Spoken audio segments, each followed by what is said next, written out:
सकाळी 9:30 वाजेपर्यंत सोलापुरात 7.24% मतदान, तर जळगावात आतापर्यंत 6.1% मतदानाची नोंद. शिंदेंच्या शिवसेनेकडून मालवणमध्ये पैसे वाटप. एकनाथ शिंदे यांनी मालवणमध्ये पैशांच्या बॅगा आणल्या, वैभव नाईक यांचा आरोप.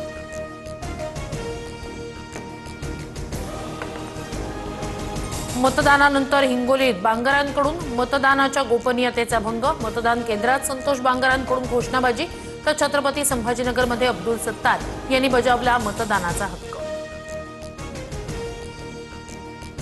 जामखेडमध्ये भाजपकडून गुंडाच्या घरात उमेदवारी. रोहित पवार यांचा आरोप. जामखेडमध्ये भाजप आणि शिवसेनेकडून पैसे वाटप झाल्याचाही दावा.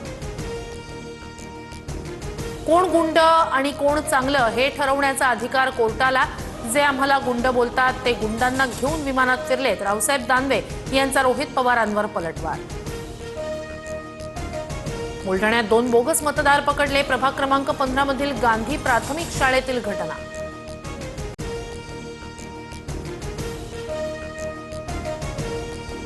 नाशिकच्या भगूरमध्ये मतदार यादीत उमेदवाराचंच नाव सापडत नसल्यानं गोंधळ.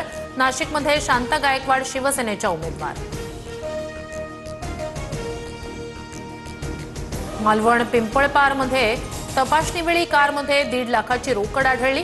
देवगडमधील भाजप पदाधिकाऱ्यांची कार असल्याची माहिती. संबंधितांवर गुन्हा दाखल. चंद्रपूरमध्ये भाजप उमेदवार अमोल चिल्लावार यांचे वडील पैसे वाटत असल्याचा काँग्रेसचा आरोप. भाजप उमेदवाराच्या घरातून पैसे वाटतानाचा व्हिडिओ व्हायरल. बुलढाण्यात उमेदवारांचे नातेवाईक पैसे वाटत असल्याचा आरोप. Video viral. निवडणूक आयोग कारवाई करणार का याकडे लक्ष.